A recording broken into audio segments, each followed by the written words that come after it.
Capítulo 5 O Orador dos Sóis. Eu nunca imaginei que tal beleza existisse, Lua Dourada disse suavemente. A marcha do dia havia sido difícil, mas a recompensa no final estava muito além de seus sonhos. Os companheiros estavam em um alto rochedo sobre a lendária cidade de Qualinost. 4 pináculos delgados erguiam-se dos cantos da cidade como hastes brilhantes, suas pedras brancas reluzentes mescladas com um tom prateado cintilante. Arcos graciosos ligando um pináculo a outro se elevavam no ar. Construídos por antigos ferreiros anões, eles eram fortes o suficiente para suportar o peso de um exército. No entanto, eles pareciam tão delicados que um pássaro pousado sobre eles poderia lhes tirar o equilíbrio. Esses arcos cintilantes eram as únicas fronteiras da cidade. Não havia nenhuma muralha em volta de Qualinost. A cidade élfica abria seus braços de forma amorosa para a imensidão. Os edifícios de Qualinost aprimoravam a natureza ao invés de ocultá-la. As casas e as lojas eram esculpidas em quartzo cor-de-rosa. Altas e delgadas como os álamos, elas se abobadavam para cima, formando espirais impossíveis de avenidas cobertas de quartzo. No centro, havia uma grande torre de ouro polido que coletava a luz do sol e a emitia de volta em motivos cintilantes e espiralados que davam vida à torre. Olhando por sobre a cidade, parecia que a paz e a beleza imutáveis de eras passadas deviam morar em Qualinost, se é que elas moravam em algum lugar de Krynn. Descansem aqui, Giltanas disse a eles, deixando-os em um bosque de álamos. A jornada foi longa e eu peço desculpas por isso. Sei que vocês estão cansados e com fome. Caramon levantou a cabeça esperançoso. Mas eu tenho de implorar um pouco mais de sua paciência. Por favor, desculpem-me. Giltanas fez uma mesura, depois caminhou até ficar ao lado de seu irmão. Suspirando, Caramon começou a vasculhar sua mochila pela 5ª vez, na esperança de que talvez ele não tivesse percebido alguma guloseima. Raistlin lia seu grimório. Seus lábios repetiam as palavras difíceis, tentando compreender seu significado e encontrar a inflexão e a dicção que fariam seu sangue queimar, o que significaria que a magia finalmente lhe pertencia. Os outros olharam em volta, maravilhando-se com a beleza da cidade abaixo deles e a áurea de uma tranquilidade antiga que pairava sobre ela. Até Vendaval pareceu tocado. Seu rosto relaxou e ele atraiu Lua Dourada para perto de si. Durante um breve momento, suas preocupações e tristezas foram amenizadas e eles encontraram conforto na proximidade um do outro. Tika sentou-se distante, observando-os com tristeza. Taslerhoff tentava mapear o caminho que eles haviam trilhado de Berma até Qualinost, apesar de Tanis ter lhe dito 4 vezes que o caminho era secreto e os elfos nunca permitiriam que ele levasse um mapa dali. O velho mago Fisban dormia. Sturm e Flint observavam Tanis com preocupação. Flint, porque só ele tinha ideia de quanto o meio-elfo estava sofrendo. Sturm, porque ele sabia o que era voltar para um lar que não lhe quer. O cavaleiro colocou a mão no braço de Tanis. Voltar para casa não é fácil, meu amigo. É? Ele perguntou. Não, Tanis respondeu suavemente. Eu achava que eu já tinha esquecido isto há muito tempo, mas agora eu sei que nunca esqueci. Qualinost é parte de mim, não importa quanto eu queira negar isso. Psiu, Giltanas, Flint avisou. O elfo veio até Tanis. Os mensageiros que havíamos enviado já regressaram, ele disse em élfico. Meu pai pediu para falar com vocês, todos vocês, de uma só vez, na Torre do Sol. Eu não posso lhes dar tempo para descansarem. Com isso, nós pareceremos rudes e deselegantes. Giltanas, Tanis interrompeu em comum. Meus amigos e eu passamos por perigos inimagináveis. Nós viajamos por estradas onde os mortos literalmente caminhavam. Nós não desmaiaremos de fome. Ele olhou para Caramon. Pelo menos alguns de nós não vão, de forma alguma. O guerreiro, ouvindo Tanis, suspirou e apertou o cinto. Obrigado, Giltanas disse seco. Fico contente por vocês entenderem. Agora, por favor, me acompanhem o mais rápido que puderem. Os companheiros reuniram suas coisas rapidamente e acordaram Fisban. Ao colocar-se de pé, ele caiu sobre a raiz de uma árvore. Grande desajeitada! Ele a repreendeu, batendo na árvore com seu cajado. Pronto! Você viu? Tentou me fazer tropeçar! Ele disse para Raistlin. O mago colocou seu precioso livro de volta em sua bolsa. Sim, meu velho. Raistlin sorriu enquanto ajudava Fisban a se levantar. O velho mago apoiou-se no ombro do jovem mago enquanto eles caminhavam atrás dos outros. Tanis os observava, pensando. O velho mago era obviamente caduco, mas Tanis lembrou o olhar de horror absoluto de Raistlin quando ele acordou e viu Fizban inclinado sobre ele. O que foi que o mago viu?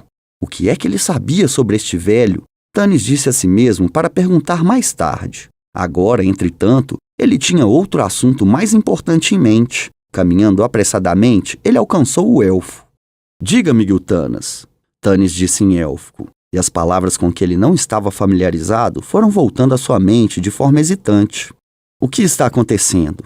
Eu tenho o direito de saber. Você tem? Giltanas perguntou asperamente, olhando para Tanis com o canto de seus olhos amendoados. Você ainda se importa com o que acontece com os elfos? Você mal consegue falar nosso idioma? É claro que eu me preocupo, Tanis disse irritado. Vocês são meu povo também. Então, por que é que você exibe ostensivamente sua hereditariedade humana? Giltanas fez um gesto indicando o rosto barbado de Tanis. Eu achei que você teria vergonha. Ele parou mordendo os lábios. Seu rosto ficou vermelho. Tanis concordou com a cabeça triste. Sim, eu tinha vergonha, e por isso eu parti. Mas se eu tinha vergonha, quem me fez senti-la? Perdoe-me, Tantalos, Giltanas disse, balançando a cabeça. O que eu disse foi cruel e, sinceramente, eu não quis dizer aquilo.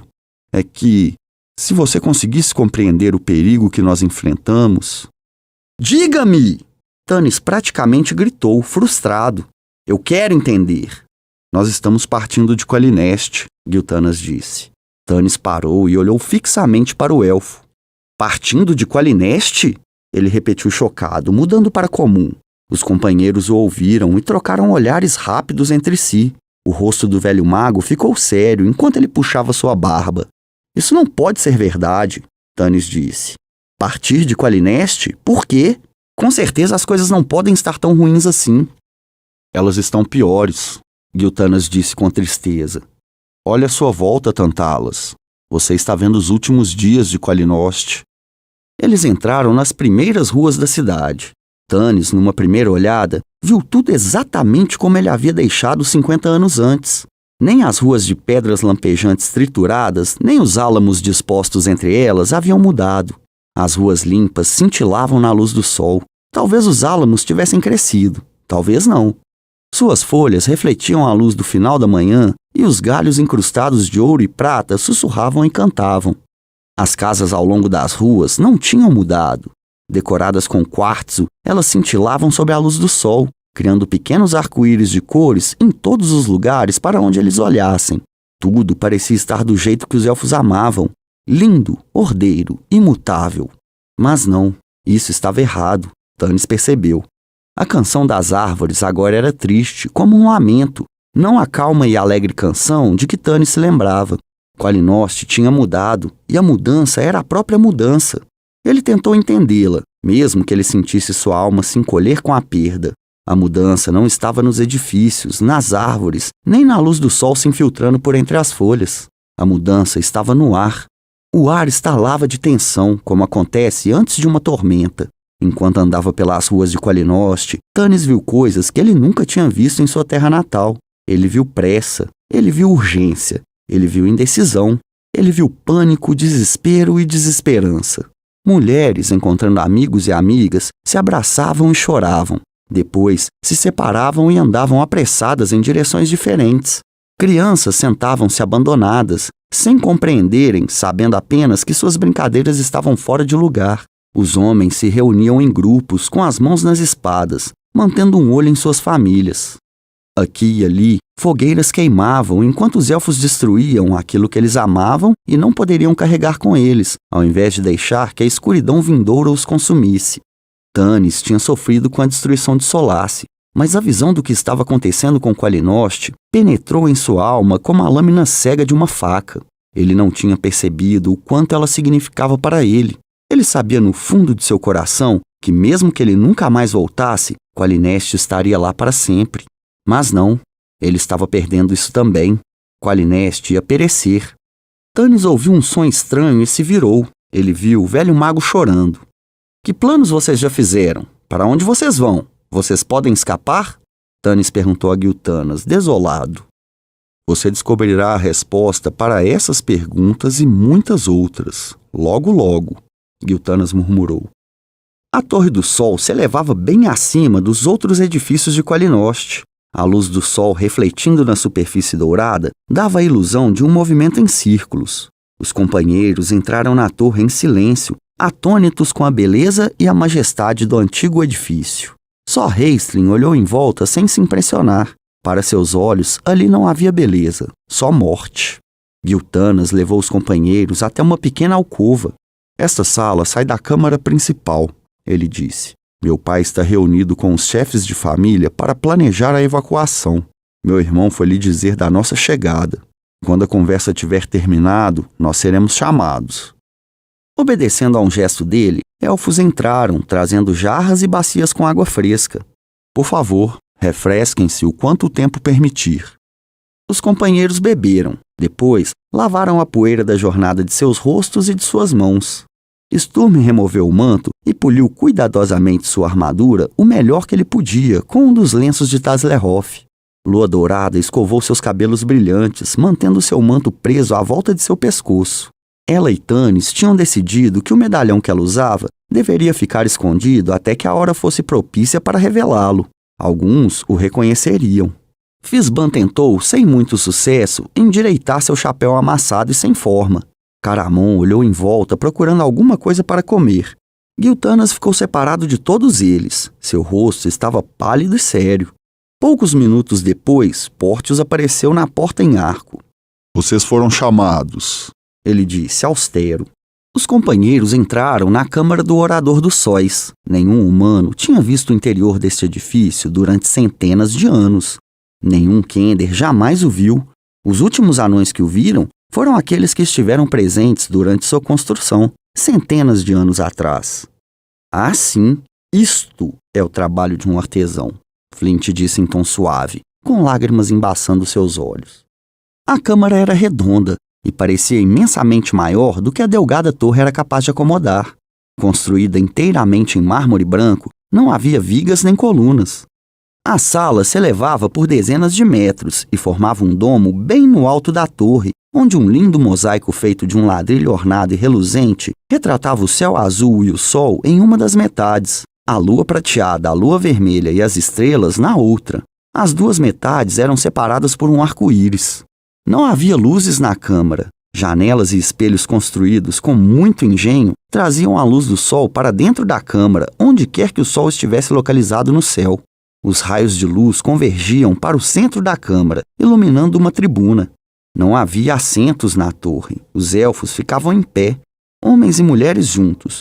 Somente aqueles designados como cabeças da família tinham o direito de estar nessa reunião. Havia mais mulheres presentes do que Tanis se lembrava já ter visto. Muitas vestidas de púrpura escuro, a cor do luto. Os elfos se casam uma única vez, e mesmo que seus parceiros morram, não se casam novamente. Portanto, a viúva tem o status de cabeça de família até ela morrer. Os companheiros foram levados para a frente da câmara. Os elfos abriam caminho para eles num silêncio respeitoso, mas lançavam-lhes olhares estranhos e ameaçadores, particularmente para o anão, o Kender e os dois bárbaros, que pareciam grotescos, vestidos com peles exóticas. Houve murmúrios atônitos diante da visão do orgulhoso e nobre cavaleiro de Solâmia, e houve comentários esparsos sobre a aparência de Raistlin com seu robe vermelho. Os elfos, que eram utilizadores de mágica, usavam roupões brancos do bem, não as roupas vermelhas, que proclamavam neutralidade. Isso, para os elfos, estava apenas a um passo do preto. Quando a multidão se acomodou, o Orador dos Sóis dirigiu-se à tribuna. Fazia muito tempo que Tanis tinha visto o Orador pela última vez, seu pai adotivo. E aqui também ele viu mudanças. O homem ainda era alto, ainda mais alto que seu filho Portius. Ele estava vestindo as vestes amarelas cintilantes de seu posto. Seu rosto era sério e inflexível, suas maneiras austeras. Ele era o Orador dos Sóis, chamado de Orador. Ele era chamado de Orador há bem mais de um século. Aqueles que sabiam seu nome nunca o pronunciavam, incluindo seus filhos. Mas Tanis viu no cabelo dele alguns traços de grisalho, que não estavam lá antes, e havia marcas de preocupação e tristeza em seu rosto que antigamente parecia não ser afetado pelo tempo. Pórtios juntou-se a seu irmão, enquanto os companheiros entravam, guiados pelos elfos. O orador estendeu os braços para seus filhos e os chamou pelo nome. Eles caminharam para a frente para receber o abraço de seu pai. Meus filhos, o orador disse emocionado, e Tanis ficou surpreso com essa demonstração de emoção. Eu pensei que nunca mais ia ver algum de vocês outra vez nessa vida. Contem-me sobre o ataque, ele disse virando-se para Giltanas. No momento certo, orador, disse Giltanas. Primeiro, eu gostaria que você cumprimentasse nossos convidados. Sim, desculpem-me. O orador passou a mão trêmula sob o rosto e pareceu a Tanis que ele estava envelhecendo ali mesmo, na frente deles. Perdoem-me, convidados. Eu dou as boas-vindas a vocês que entraram neste reino, no qual ninguém entra há muitos anos. Giltanas disse algumas palavras e o orador olhou atentamente para Tanis. Depois acenou para o meio-elfo se adiantar. Suas palavras eram frias, suas maneiras polidas, se não forçadas. É você mesmo, Tantalas, filho da esposa de meu irmão. Os anos foram passando e todos se perguntavam sobre seu destino. Nós o acolhemos com alegria em sua terra natal, embora eu tema que você só verá seus dias finais. Minha filha, em particular, ficará feliz em te ver. Ela sente muita falta de seu companheiro de infância. Neste ponto, Giltanas enrijeceu. Seu semblante anuviou-se quando ele olhou para Tanis. O meio-elfo sentiu seu próprio rosto ficar vermelho. Ele fez uma mesura diante do orador, incapaz de dizer uma palavra sequer. Eu dou boas-vindas aos outros também, e mais tarde espero saber mais sobre vocês. Nós não vamos manter vocês aqui por muito tempo, mas é preciso que vocês tomem conhecimento nessa sala do que está acontecendo no mundo. Depois, vocês terão a oportunidade de descansar e relaxar. Agora, meu filho... O orador virou-se para Giltanas, obviamente agradecido pelo término das formalidades. O ataque a Pax Tarkas. Giltanas adiantou-se com a cabeça baixa. Eu fracassei, orador dos sóis. Um murmúrio correu entre os elfos como o vento entre os álamos. O rosto do orador não tinha expressão alguma. Ele simplesmente suspirou e fixou seu olhar sem nada ver no exterior de uma grande janela. Conte sua história, ele disse serenamente. Giltanas engoliu um seco, depois começou a falar. Sua voz era tão baixa que muita gente no fundo da sala se inclinou para a frente para ouvir melhor. Eu viajei em segredo para o sul com meus guerreiros, conforme planejado. Tudo correu bem. Nós encontramos um grupo de guerreiros da resistência humana que eram refugiados de Berma e se uniram a nós, aumentando nosso contingente. Depois, pela mais cruel infelicidade, nós encontramos as patrulhas avançadas do exército dragoniano. Nós lutamos corajosamente, elfos e humanos juntos, mas para nada. Eu fui atingido na cabeça e não me lembro de mais nada. Quando acordei, eu estava deitado em um buraco aberto pela erosão, cercado pelos corpos de meus camaradas. Aparentemente, os fétidos homens-dragão empurraram os feridos rocheda abaixo e nos deixaram lá por terem nos considerados mortos. Giltanas fez uma pausa, limpando a garganta. Os druidas da mata cuidaram de meus ferimentos. Com eles, eu vim a saber que meus guerreiros ainda estavam vivos e tinham sido feitos prisioneiros. Deixando os druidas para enterrar os mortos, eu segui as pegadas do exército dragoniano e acabei chegando em Solace. Giltanas parou. Seu rosto cintilava com suor e suas mãos se torciam nervosamente. Ele limpou a garganta mais uma vez, tentou falar e não conseguiu. Seu pai o observava com uma preocupação cada vez maior. Então Giltanas falou. Solace está destruída. Ouviu-se o arquejo das pessoas presentes na audiência. As poderosas copadeiras foram cortadas e queimadas. Poucas ainda estão de pé. Os elfos choravam e gritavam horrorizados e com raiva. O orador ergueu a mão pedindo ordem. Esta é uma notícia dolorosa, ele disse com seriedade. Nós estamos de luto pela morte das árvores. Mas continue. E o nosso povo? Eu encontrei meus homens amarrados em estacas no centro da praça da cidade, junto com os humanos que tinham nos ajudado, Giltanas disse, mudando a voz repentinamente. Eles estavam cercados por guardas dragonianos. Eu esperava ser capaz de libertá-los à noite. Então, sua voz falhou completamente. Ele abaixou a cabeça enquanto seu irmão mais velho se aproximou e colocou a mão em seu ombro. Giltanas se endireitou. Um dragão vermelho apareceu no céu. Sons de choque e horror vieram dos elfos presentes na assembleia. O orador balançou a cabeça com tristeza. Sim, orador, Giltanas disse. Sua voz se elevou e ficou anormalmente alta e dissonante. É verdade. Esses monstros voltaram para Krynn.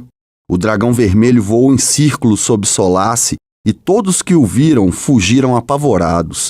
Ele voou cada vez mais baixo até pousar na praça da cidade. Seu grande corpo reptiliano vermelho e cintilante ocupou a praça. Suas asas espalhavam a destruição. Sua cauda derrubava árvores. Suas presas amarelas brilhavam. Saliva verde pingava de suas enormes mandíbulas. Suas enormes garras rasgavam o chão. E cavalgando nas costas do dragão, havia um humano. Ele tinha uma constituição física poderosa. Estava vestindo um robe negro dos clérigos da Rainha das Trevas. Uma capa preta e dourada esvoaçava em torno dele. Seu rosto estava escondido por uma horrenda máscara com chifres que tinha as cores preto e dourado para se parecer com a cara de um dragão. Os homens-dragão caíram de joelhos em adoração quando o dragão aterrissou. Os goblins, os hobgoblins e os homens fétidos que lutaram ao lado dos homens-dragão se encolheram de terror. Muitos deles fugiram. Somente o exemplo do meu povo me deu coragem para ficar. Agora que estava falando, Giltanas parecia ansioso para contar a história. Alguns dos humanos amarrados às estacas entraram em um frênese de terror, gritando de forma lamentável, mas meus guerreiros permaneceram calmos e desafiadores, embora todos tivessem sido afetados da mesma maneira pela dragofobia que o monstro gera. Aparentemente, o cavaleiro do dragão não gostou disso.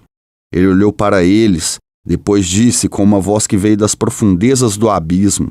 Suas palavras ainda ardem em minha mente. Eu sou Verminard, o senhor dos dragões do norte. Eu lutei para livrar essas terras e este povo da falsa crença espalhada por aqueles que chamam a si mesmos de seguidores. Muitos deles vieram trabalhar para mim, contentes em levar adiante a grande causa dos altos lordes do dragão. Eu os tenho tratado com misericórdia e agraciado com as bênçãos que minha deusa tem me concedido. Eu possuo magias de cura como mais ninguém nessas terras. Por isso, vocês sabem que eu sou o representante dos verdadeiros deuses. Mas vocês humanos que se encontram diante de mim agora me desafiaram. Vocês escolheram lutar contra mim. Por isso, sua punição servirá de exemplo para quaisquer outros que escolherem a insensatez ao invés da sabedoria. Depois ele se virou para os elfos e disse: Que seja conhecido por este ato que eu, Verminard, destruirei completamente sua raça, como foi ordenado por minha deusa. Os humanos podem ser treinados de modo a verem os erros em seu modo de vida, mas os elfos não. A voz do homem aumentou até ficar mais alta que os ventos. Que este seja o último aviso para todos aqueles que observam. Flogisto, destrua!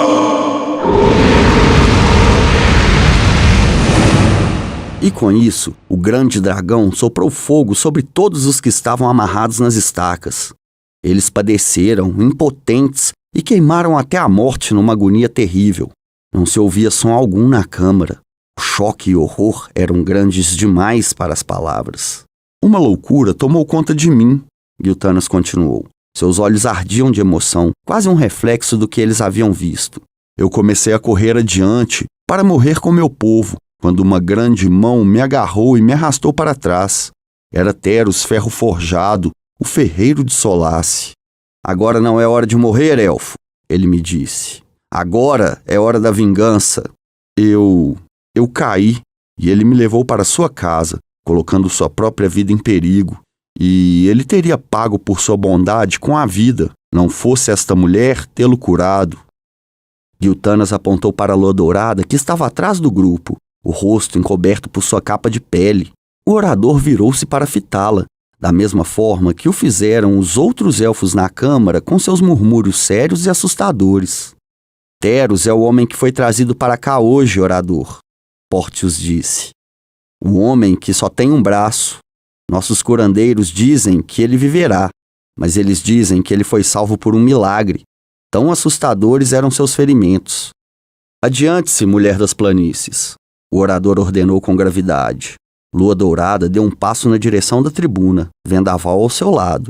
2 guardas-elfos moveram-se rapidamente com o intuito de bloqueá-lo. Ele olhou para eles de modo feroz, mas ficou onde estava. A filha do líder avançou com a cabeça erguida. Quando ela removeu o capuz, o sol brilhou em seu cabelo dourado e prateado, que caía como uma cascata em suas costas. Os elfos se maravilharam com sua beleza. Você afirma ter curado esse homem, Teros Ferro Forjado? O orador perguntou a ela com desdém. Eu não afirmo coisa alguma, Lua Dourada disse calmamente. Seu filho viu-me curá-lo. Você duvida do que ele diz? Não, mas ele estava extremamente fatigado, doente e confuso. Ele pode ter confundido bruxaria com cura. Olhe para isto. Lua Dourada disse gentilmente e desamarrou sua capa e deixou que ela escorregasse de seu pescoço. O medalhão cintilou sob a luz do sol. O orador deixou a tribuna e deu um passo à frente. Seus olhos se arregalaram incrédulos. Depois, seu rosto se contorceu enfurecido. Blasfêmia! Ele gritou. Levando a mão ao pescoço de Lua Dourada, ele começou a arrancar o medalhão da garganta dela. Viu-se um lampejo de luz azul. O orador desmoronou no chão com um grito de dor. Quando os elfos gritaram apavorados e sacaram suas espadas, os companheiros sacaram as deles. Guerreiros elfos se apressaram em cercá-los. Pare com essa besteira! Disse o velho mago, com uma voz alta e grave. Fisban cambaleou até a tribuna, empurrando calmamente as lâminas das espadas de lado, como se elas fossem os finos galhos de um álamo. Os elfos olharam espantados, aparentemente incapazes de detê-lo. Balbuciando consigo mesmo, Fisban foi até o orador que estava deitado no chão atordoado. O velho ajudou o elfo a se levantar. Bem, você pediu por isso!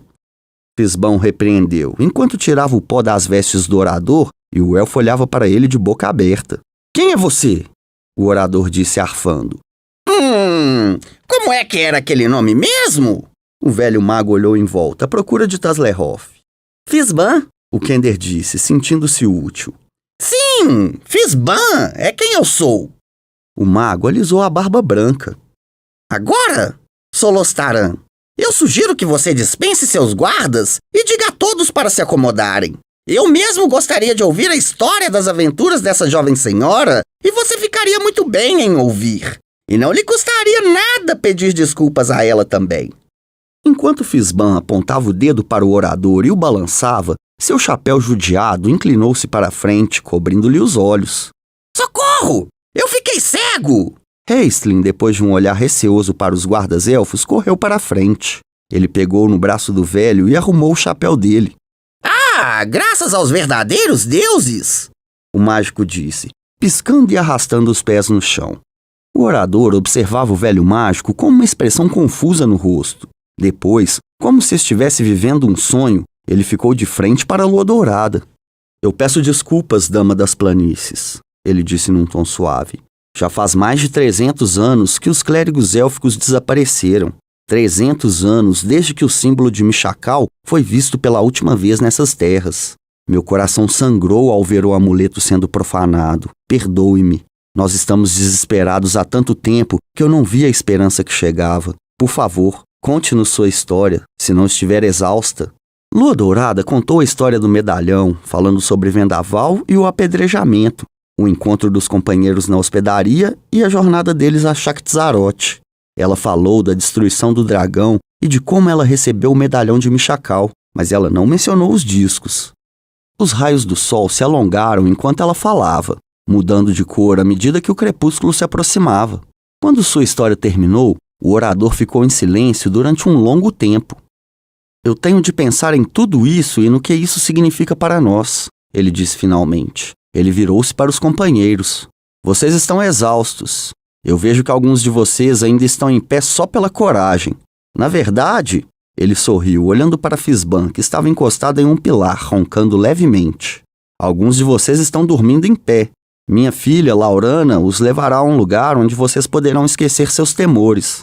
Nós teremos um banquete em sua honra hoje à noite, pois vocês nos trazem esperança. Que a paz dos verdadeiros deuses esteja convosco. Os elfos se espalharam, e do meio deles surgiu uma jovem elfa que se aproximou do orador. A boca de Caramon se abriu ao vê-la. Os olhos de Vendaval se arregalaram. Até Raistlin olhou. Seus olhos puderam finalmente apreciar a beleza, pois nenhum traço de decadência havia tocado a jovem elfa.